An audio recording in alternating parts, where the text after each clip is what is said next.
Recently, Daystar made the decision to terminate my son, Jonathan Lamb's employment.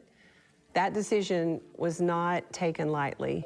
We turn now to Texas, where controversial Christian television CEO Marcus Lamb has died after his battle with COVID-19. From interviews, Joni Lamb seems like a religious TV personality. But behind the scenes, she was harboring dark secrets, and now there are reports that she was sentenced to life in prison. And we should have seen it coming from the mysterious circumstances surrounding Marcus Lamb's death. And a paperwork can say he was found with lethal levels of sedatives in his system, to her casually saying afterward that sometimes God works in mysterious ways.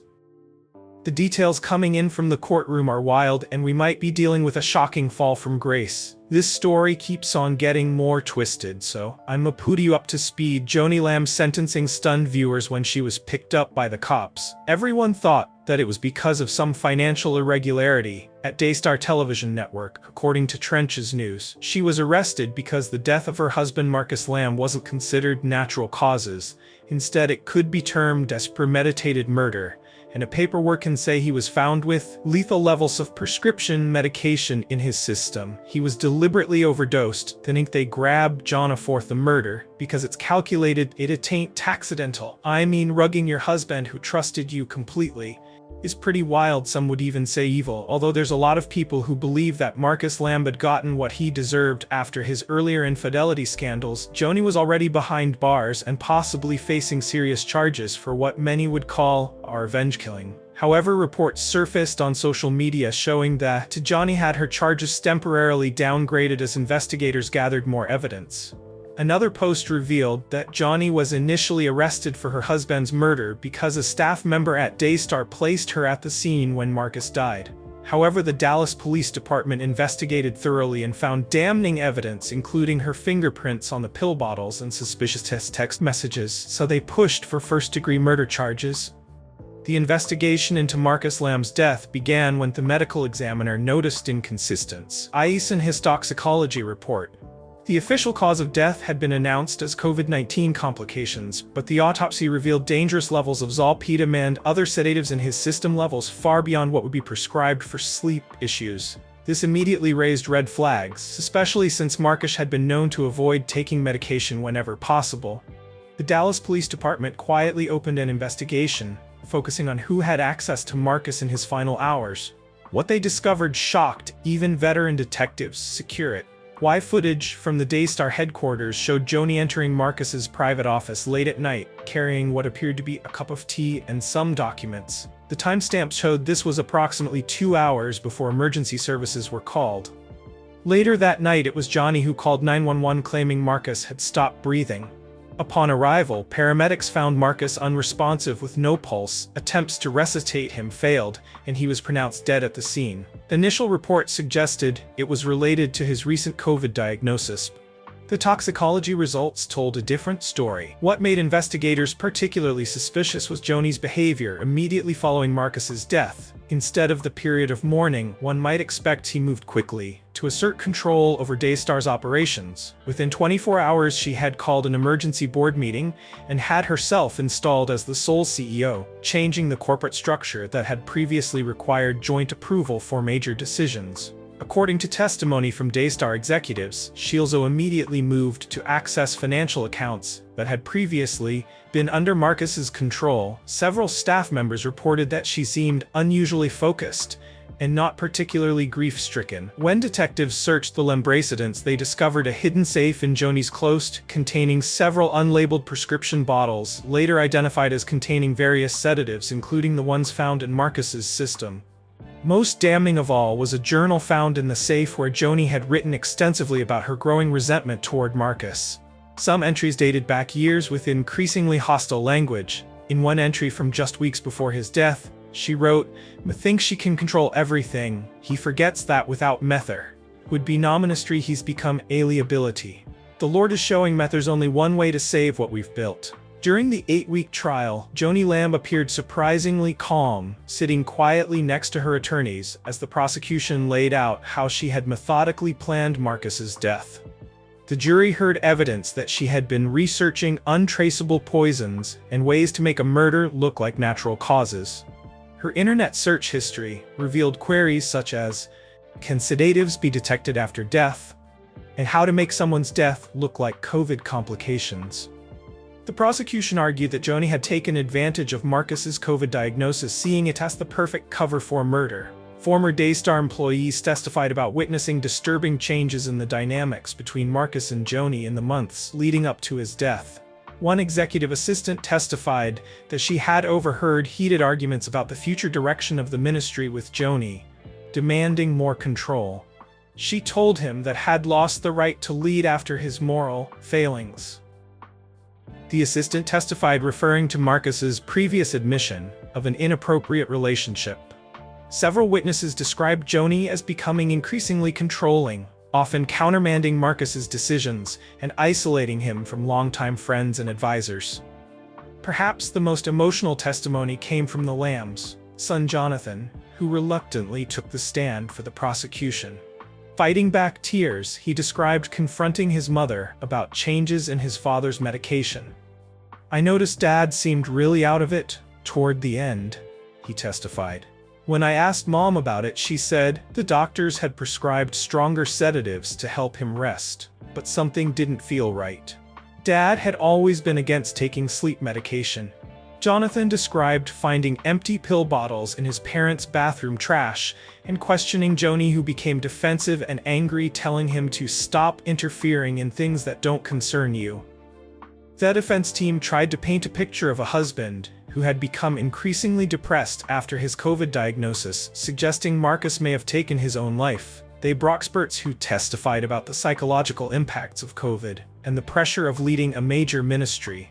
However, this theory was severely undermined by testimony from Marcus's personal physician, who stated that while Marcus had been concerned about his COVID diagnosis, he had been optimistic about his recovery and had been making plans for upcoming broadcasts.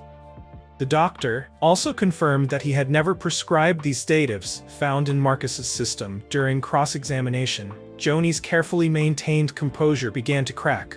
When asked directly if she had given Marcus these sedatives, she snapped at the prosecutor, "You have no idea what it's like to stand by a man who publicly humiliated you, to smile for the cameras while everyone whispers behind your back."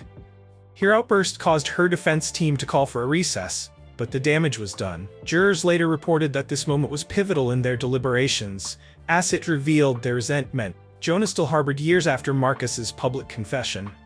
The financial motive became clear when forensic accountants testified about suspicious changes to the Daystar financial structure. In the months before Marcus's death, Joni had been quietly restructuring the organization's bylaws to give herself sole authority in case of Marcus's incapacitation or death. She had also updated her husband's life insurance policy, increasing the payout to $15 million and making herself the sole beneficiary. Additionally, prosecutors revealed that Joni had established several offshore accounts that Marcus had been unaware of and had been transferring ministry funds into these accounts, totaling over $3 million. The jury deliberated for just 6 hours before returning with a guilty verdict.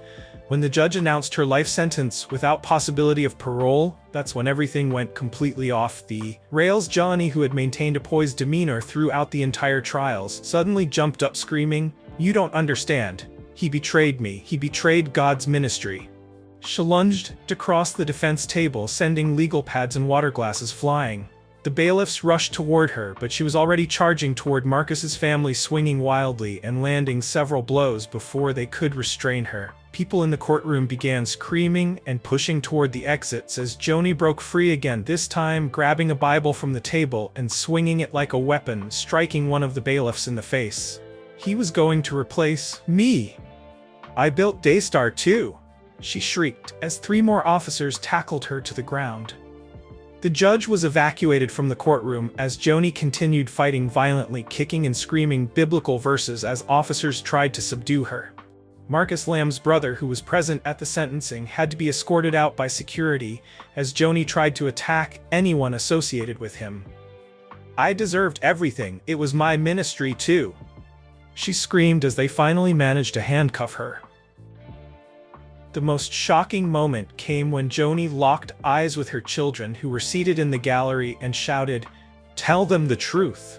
Tell them what your father was really like." Her son Jonathan turned away, visibly distressed, while her other children broke down in tears. The family has been torn apart by the trial, with some children supporting their mother, while others testified for the prosecution. Court documents revealed that Joni had been systematically turning some of her children against Marcus in the months before his death, creating deep divisions within the family that may never heal. As security personnel struggled to control Joni, she continued her tirade, revealing even more shocking details. "He was going to divorce me," she screamed. "He told me I was obsolete, that the ministry needed a younger face." Courtroom reporters described the scene as surreal, with at least 4 people injured, including Joni's own defense attorney, who was struck by a flying water pitcher.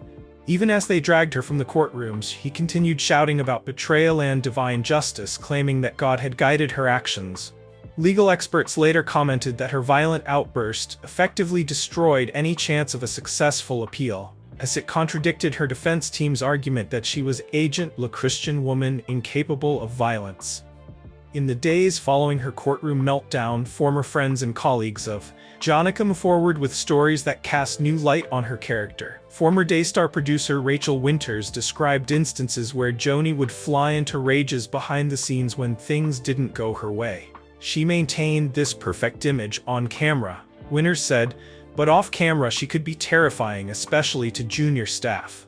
When the camera stopped rolling, her whole demeanor would change. Others described her as becoming increasingly paranoid in recent years, convinced that staff members were conspiring against the reporting back to Marcus. The case has sent shockwaves through the religious broadcasting community. Daystar, which reaches an estimated 2 billion people worldwide, now faces an uncertain future. Several major donors have pulled their support and viewership has declined significantly. Marcus's brother David Lamb has filed for control of the network, promising to restore to the organization while continuing its religious broadcasting mission. However, legal experts say the network's future is complicated by the fact that Joni had restructured much of the ownership before her arrest, creating a complex legal battle that could take years to resolve. Mental health experts who have analyzed the case suggest that Joni may have been suffering from narcissistic personality disorder exacerbated by the public humiliation of Marcus' infidelity. Dr. Lisa Montgomery, a forensic psychologist who followed the trial, explained, "While this doesn't excuse her actions, it helps explain the disconnect between her public persona and private behavior. People with narcissistic traits can appear charming and composed while harboring intense resentment and plotting revenge." The public confession of her husband's infidelity would have been a narcissistic injury that festered for years. Perhaps most disturbing of all is how Joni used her platform as a Christian broadcaster to manipulate public perception. In the weeks following Marcus's death, she had gone on air at Daystar, tearfully attributing his passing to complications from COVID-19 and using the opportunity to solicit donations in his memory. This was not just murder. Prosecutor James Wilson said in his closing arguments, "This was a calculated deception of millions of trusting viewers who mourned alongside a woman who had killed her husband and was using their grief to enrich herself." Investigators found that over $2 million had been raised in the weeks following his death, with much of it diverted to accounts only Joni could access. As Joni Lamb begins her life sentence, former viewers and supporters are left to reconcile the public image of a devoted Christian broadcaster with the reality of a woman capable of murder and courtroom violence. Many have expressed feeling betrayed, not just by Joni's actions, but by the years of deception. "We invited her into our homes every day," said longtime Daystar viewer Martha Jenkins. "We trusted her message of faith and family values. To discover it was all a facade is devastating." Religious leaders who had previously appeared on Daystar have distanced themselves from the network, with several eschewing statements, expressing shock and calling for prayer for the Lamb family. For the children of Marcus and Joni Lamb, the tragedy continues to unfold. Their testimony during the trial revealed a family deeply divided, with some believing in their mother's innocence while others were convinced of her guilt. Jonathan Lamb, who testified for the prosecution, has taken a leave of absence from his role at Daystar, citing the need for healing and reflection. In a brief statement, he asked for privacy for the family and expressed hope that the ministry my father built can somehow continue its mission despite these tragic circumstances. The other Lamb children have remained largely out of the public eye, as they grapple with the dual trauma of losing their father and seeing their mother convicted of his murder. The judge's final comments before Joni's outburst seem particularly prophetic now. Mrs. Lamb. He said, "You presented yourself as a model of Christian virtue while harboring thoughts of revenge and murder. You used your platform to preach forgiveness while plotting the death of your husband. Today, justice is served not just for Marcus Lamb, but for the millions of viewers who trusted you." It was at this moment that Joni lunged across the table, beginning the violent outburst that would become her final public appearance, before being led away to spend the rest of her life behind bars. As the doors of the prison close on Joni Lamb, her final words to the courtroom continue to echo, "Goodbye forever to all of you. God knows the truth." Whether these were the desperate cries of a woman facing justice or the final manipulations of a skilled performer remains a matter of debate. What's certain is that the Lamb family and the religious broadcasting world will never be the same. The legacy of Daystar, once focused on ministry and faith, has been forever tarnished by murder, betrayal, and a courtroom outburst that revealed the darkness hiding behind one woman's public face of Christian virtue.